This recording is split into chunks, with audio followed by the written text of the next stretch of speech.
ई कथी के चटैया पापा बिछवले बाड़ा हमरो के बैठवले बाड़ा हो।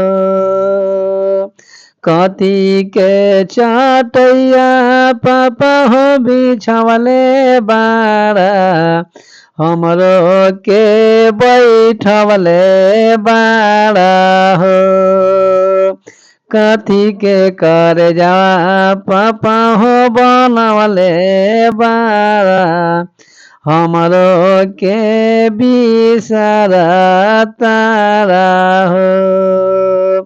कथी के कर जवा पापा हो बनवले बाड़ा हमरो के बिसरतारा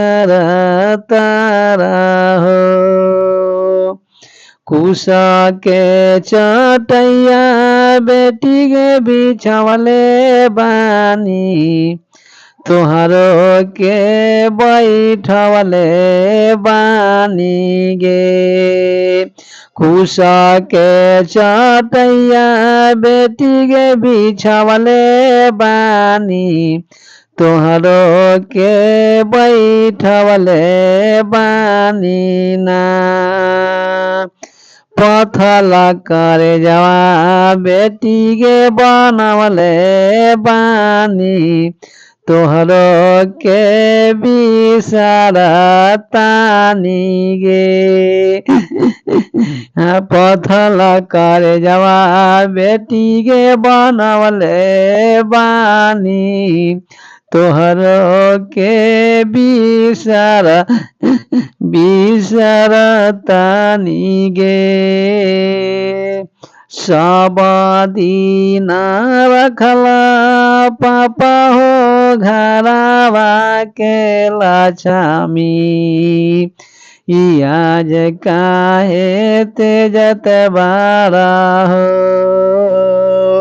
सब दिन रखला पापा हो घरवा के लक्ष्मी आज काहे तेजत बाड़ा हो। आज काहे तेजत बाड़ा हो। गैया बछड़ुआ काहे ना तेजला तू बेटिया के तेजत बाड़ा हो।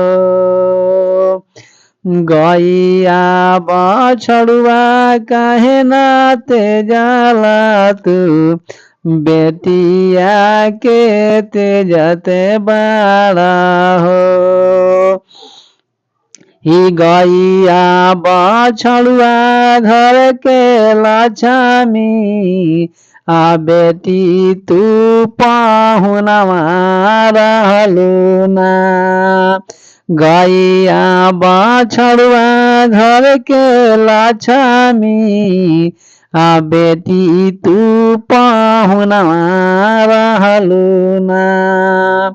कथी के चटैया पापा हो बिछवले बाड़ा हमरो के बैठवले बाड़ा हो। कथी के करे जवा पापा हो बनवले बाड़ा हमरो के बिसरतारा हो।